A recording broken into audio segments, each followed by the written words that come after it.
এত এত খারাপ খবরের মধ্যেও দারুণ একটা ঘটনা ঘটেছে। মে মাসের 30 তারিখ নাসা দুজন অ্যাস্ট্রোনটকে মহাকাশে পাঠিয়েছে, আইএসএস ইন্টারন্যাশনাল স্পেস স্টেশনে। তাহলে সবসময় তো পাঠায়, এত উত্তেজনার কি আছে? এবারের ঘটনাগুলো বেশ ইন্টারেস্টিং, সেটাই বলি। 1 নম্বর কথা হচ্ছে যে গত 8 বছর ধরে একমাত্র রাশিয়ানরাই মহাকাশে মানুষ পাঠানোর ক্ষেত্রে সক্ষম ছিল। কিভাবে? ওদের সয়ুজ নামে একটা মহাকাশ যান আছে, মানুষ পাঠাতে গেলে ওটা থেকেই পাঠাতে হতো। পৃথিবীর আর কোনো দেশ পারছিল না। আমেরিকা 8 বছর আগে থেকে সেই সক্ষমতা হারিয়ে ফেলেছিল। আর এই সয়ুজটা যেহেতু বাইখনওয়ার বলে একটা জায়গা আছে কাজাকিস্তানে, ওই জায়গা থেকে লঞ্চ হতো। প্রত্যেককে পৃথিবীর যেই দেশে মহাকাশে মানুষ পাঠাতে চায় ওই সয়ুজের সিট কিনতে হতো, এবং সয়ুজে একটা সিট কিনতে টাকা খরচ করতে হতো $82 মিলিয়ন। আমেরিকা এই কাজটাই করে যাচ্ছিল। তাই এবার ওরা প্রথমবারের মতো 8 বছর পরে নিজেদের মাটি থেকে কেনেডি স্পেস সেন্টারের লঞ্চ প্যাড 39 থেকে মানুষ পাঠিয়েছে, দুজনকে, বেসরকারি প্রতিষ্ঠান স্পেস এক্সের মাধ্যমে। সো এক্সক্লুসিভিটি চলে গেল রাশিয়ার, আমেরিকা নিজেরা পাঠাতে পারলো এবং বেসরকারি প্রতিষ্ঠানের মাধ্যমে পাঠিয়েছে, এবং সেটা হচ্ছে স্পেস এক্সের ফ্যালকন 9 রকেট। আর উপরের ক্যাপসুলটাকে বলে Dragon 2 capsule. So this is fantastic. আর সবচেয়ে মজার 3 নম্বর ঘটনা, যেটার জন্য সারা পৃথিবী এক্সাইটেড, সেটা হচ্ছে রিইউজেবল রকেট। ফ্যালকন 9 রকেট প্রায় 70 মিটার, 230 ফিটের মতো লম্বা একটা রকেট। রিইউজেবল মানে ক্যাপসুলটাকে সার্টেন একটা উচ্চতায় তুলে দিয়ে সেই রকেটটা আবার মাটিতে নেমে আসতে পারবে, ডেজিগনেটেড জায়গায় ল্যান্ড করতে পারবে। এবারের ফ্যালকন 9-এরটা ল্যান্ড করেছে আটলান্টিক, একটা বার্জের উপরে, ছোট্ট একটা বার্জ, যেটার উপরে এসে আস্তে করে ল্যান্ড করেছে। এই রিইউজেবল ব্যাপারটা, রকেট ব্যাপারটা হচ্ছে চমৎকার একটা উদ্ভাবন। কারণ আমরা মনে আছে ছোটবেলা থেকে আমরা যখন দেখতাম যে মহাকাশযান স্পেস শাটল, যেটা রিটায়ার করলো প্লেনের মতো, যে অনেক বড়, প্রায় 121 ফিট, সেটা একটা বিশাল রকেটের মধ্যে লাগানো, দুই পাশে বুস্টার এন্ড এভরিথিং, বিশাল ব্যাপার, কয়েকশো টন। সো একটা সার্টিন উচ্চতা তুলে দিয়ে সেই রকেটগুলো পড়ে যেত, ডিসপোজেবল, আর ব্যবহার করা যেত না। ঠিক এই কারণে না, মানে ক্যাপিটাল এক্সপেন্সটা অনেক বেশি ছিল স্পেস মানে এক্সপ্লোরেশনের ক্ষেত্রে। আর এই খরচের কারণে দ্বিধা, প্লাস অনেকগুলো মডিউল একসাথে থাকার কারণে দুর্ঘটনা, অ্যাক্সিডেন্টস, সো এইসব মিলিয়ে একটু জনমত থেকে শুরু করে ফান্ডিং কমে আসছিল। সো নাসা যেটা করলো, ওরা প্রায় 10-12 বছর আগে বললো যে প্রাইভেট ক্রু মিশন, প্রাইভেট কোম্পানিও ক্রু পাঠাতে পারবে। তো ওরা বোয়িংকে বললো আর স্পেস এক্সকে বললো, ইলন মাস্কের।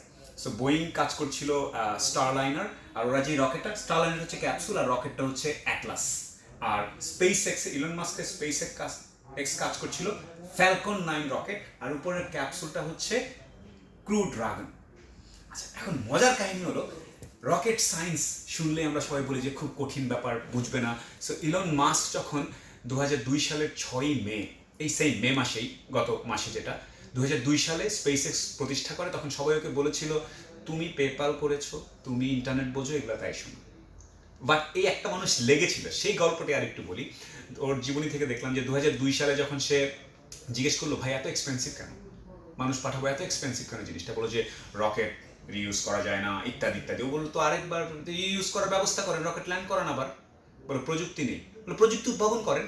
তখন সবাই ওকে হেসেছে, বলেছে যে তুমি বুঝো না।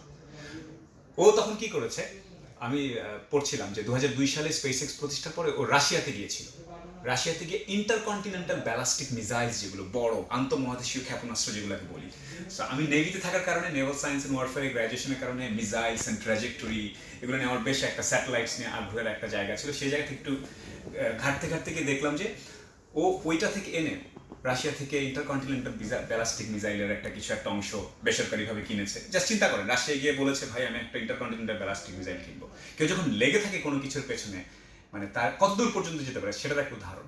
So coming back to the point, so Falcon 9 it's a reusable rocket, এবং সবচেয়ে মজার জিনিসটা হচ্ছে যে একের পর এক ফেল করেছে। রকেটটা গিয়ে এভাবে পড়েছে, এভাবে ভেঙেছে, আপনি ইন্টারনেট খুঁজলে দেখবেন যে একের পর এক ল্যান্ড করতে আসে, এভাবে ভেঙে যায়, ওভাবে এক্সপ্লোর করে, বাট তারপরও হাল ছাড়ে। So that's why this is absolutely fantastic. So ছোট্ট একটা আপনাদেরকে দেখাই যে কি বিশাল কাজ করেছে। এটা ছিল নর্মালি আমরা যেটা দেখতাম, নর্মালি আমরা যেই স্পেস শাটলটা দেখতাম, এটা প্রায় 121 ফিট লম্বা। আর সয়ুজ যেটা বলছি আমরা, রাশিয়ানরা যেটা পাঠাতো, এখনো পাঠায়, সেটা প্রায় এই তো 24-25 ফিটের মতো। তারপর এটা হচ্ছে ক্রু ড্রাগন, 26 ফিটের মতো উচ্চতা। আর হচ্ছে স্টারলাইনার বোয়িংয়ের, সেটা হচ্ছে প্রায় 16-17 ফিট। উপরের অংশটাতে মানুষ থাকে, এটা প্রেশারাইজড, আর নিচের অংশটা প্রেশারাইজ না, ওখানে কার্গো, অ্যাবোর্ট সিস্টেম, আর ওটা নিচে একটা মার্লিন নামে একটা ইঞ্জিন আছে, কারণ এটা তো চলে যাওয়ার পর অরবিটে কীভাবে সেটাকে ম্যানুভার করবে সেই জন্যে। আর যখন ল্যান্ড করবে, মজার ব্যাপার, আপনার মনে আছে যে আমরা দেখতাম যে সমুদ্রে এসে ল্যান্ড করছে, মাটিতে ল্যান্ড করছে, আর এটা এসে একদম সুন্দর করে এইভাবে ল্যান্ড করতো। সো এই যে স্পেস এক্সেরটা এখনও সমুদ্রেই ল্যান্ড করতে হবে রি এন্ট্রির সময়, বোয়িংয়েরটা আর সয়ুজ বেসিক্যালি মাটিতে ল্যান্ড করতে পারে, নিচে কুশনিং করা থাকে। So this is absolutely fantastic. যেই ঘটনাটার কারণে এত উত্তেজনা, আবারও বলছি, কোনো কিছু একদম গোড়া থেকে প্রশ্ন করাটা ইলন মাস্ক করেছিলেন যে আমি রিইউজেবল করব, রকেট আবার এসে নামবে, আর ক্যাপসুলটা যেটার উপরে অ্যাস্ট্রোনটরা বসে, যেটা করে যায়, সেটার ডিজাইন একদম চেঞ্জ করে ফেলেছে। টাচ স্ক্রিন মডিউলস, আগে বাটনস ছিল, touch screen modules, adjustable seats, ভেতরে minimalistic approach, definitely inspired by Elon Musk. বোয়িংয়েরটা এখনও কিছুটা ট্রেডিশনাল, ওরা সেফটির দিকে বেশি মনোযোগ দিয়েছে। সো ওই জায়গায় একটা ডিফারেন্স আছে, ট্রেডিশনাল থট প্রসেস আর radical new idea. So Elon Musk definitely কি বলে, নতুন নতুন আইডিয়া নিয়ে আসে। ছোট্ট একটা ঘটনা বলি, এবার যতটুকু আমি শুনলাম, আমি শিওর না ট্রু কিনা, যে এইবার যে স্পেস এক্সের ফ্যালকন 9 রকেটে করে ক্রু ড্রাগন ক্যাপসুলে করে যারা গেল, তারা নাকি লঞ্চ প্যাডে এসেছেও টেসলার সিরিজ এক্স গাড়িতে করে। So yeah, Elon Musk will definitely put up A show, he deserves it, this guy is a definitely genius. আরেকটা ঘটনা বলি এবার, কেন সাধারণত আগে ফুয়েল লোড করে রাখা হতো, বাট যেহেতু ক্রায়োজেনিক সুপার চিল্ড ফুয়েল এই ফ্যালকন 9-এ, সো একদম ক্রুরা ঢুকে যাওয়ার পরেও লঞ্চের 3 মিনিট আগ পর্যন্ত ফুয়েল যেতে থাকে, টেনশনের কিছু থাকে না, কারণ ওই যে ক্যাপসুলটা যেখানে ক্রুরা থাকে সেটার abort system, automatic abort system is very safe. So অনেকগুলো মজার ঘটনা ঘটেছে। রাশিয়ার এক্সক্লুসিভলি চলে গেছে, আমেরিকা প্রথমবারের মতো কেনেডি স্পেস সেন্টার থেকে বেসরকারিভাবে পাঠালো, রিইউজেবল রকেট হয়েছে, নিউ ডিজাইনড ক্যাপসুল, আর এই জিনিসটা যাবে আইএসএসে, International Space Station. International Space Station is a fantastic place, football মাঠের মতো বড় একটা গবেষণাগার, বুলেটের চেয়েও 10 গুণ গতিতে পৃথিবীকে সেটা রোটেট করে, প্রতি 90 মিনিট একবার করে পৃথিবী ঘুরে আসে। ওখানে পৃথিবীর প্রায় 20টা দেশের সায়েন্টিস্টরা এই পর্যন্ত কাজ করতে গিয়েছে, প্রায় 230 জনের মতো নভোচারী এখন পর্যন্ত ওই জায়গায় কাজ করেছে। একবারে সাধারণত 6-7 জন করে থাকে, তারা কাজ করে ফিরে আসে, আরেকবার যায়। সো আলটিমেটলি কার্গো পাঠানো হয় normally, which is a easier process, কারণ প্রেশারাইজ কিছু লাগে না, হিউম্যান লাইফ নাই, বাট মানুষ পাঠানোটা ছিল এতদিন ধরে খুব ডিফিকাল্ট। আর এই যে ইলন মাস্ক স্পেস এক্স এবার যে পাঠালো, আমি যেটা বললাম, সয়ুজে করে একজন মানুষকে মহাকাশে পাঠাতে ভাড়া নিত রাশিয়ানরা $82 মিলিয়ন, আর এখন কমে এসেছে স্পেস এক্স আসার কারণে। আর এই যে কি বলে, এই স্টারলাইনার আর ক্রু ড্রাগনে করে যা কত লাগবে জানেন, $58 মিলিয়ন মতো, 82 থেকে 58 মিলিয়নে কমে এসছে। এই কারণে স্পেস ট্যুরিজম জিনিসটা হয়তো সামনে ফ্লারিশ করবে। এই ইলন মাস্কের মতো লোকজন যত আগায় আসবে, তত দেখা যাবে যে সাধারণ মানুষজন স্পেসে যাওয়ার স্বপ্ন দেখতে পারবে। সো ইনফ্যাক্ট আমাদের লাইফ টাইম হয়তো দেখবো যে দামটা আরও অনেক কমে এসছে, অনেকের হয়তো নিউ ড্রিম হবে to go to space. But Virgin Galactic, sir Richard Branson, Virgin গ্রুপের, he was also very front liner এই যে স্পেস ট্যুরিজম ব্যাপারটাকে নিয়ে কাজ করার জন্য। উনি অনেক টেস্ট করছিলেন, but definitely Elon Musk space x খুব চমৎকার করে সবাইকে একটু পেছনে ফেলে দিল।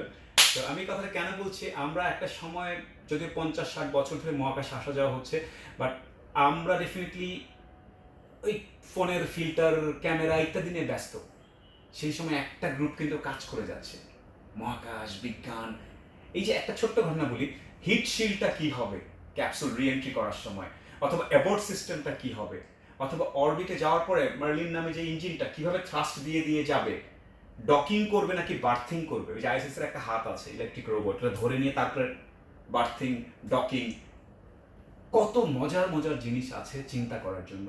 সো তরুণ ছেলে মেয়েদেরকে বলবো যে একটা সার্টেইন দিকে চিন্তা না করে দৃষ্টি প্রসারিত করো।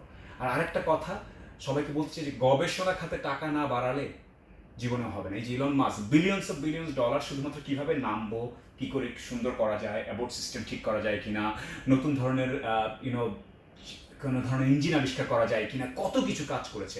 ওকে পাগল বলেছিল লোকজন, 5, 7, 10 বছর ধরে পাগল। অন্যান্য জায়গা থেকে, টেসলা থেকে, বিভিন্ন জায়গা থেকে সে কি বলে, ওর অনেকগুলো বোরিং কোম্পানি, তারপর গাড়ির কোম্পানি, ব্যাটারি কোম্পানি আছে, বলছিল যে এখান থেকে টাকা না নষ্ট করছে কেন, ও বলছিল না গবেষণা করছে।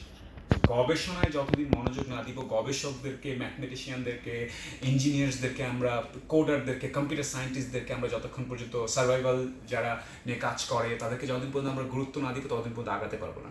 আমাদের সারা দেশের পাবলিক ইউনিভার্সিটিগুলোর গবেষণার বাজেট 64 কোটি টাকা এক বছরে, এমনি আগালে হবে না।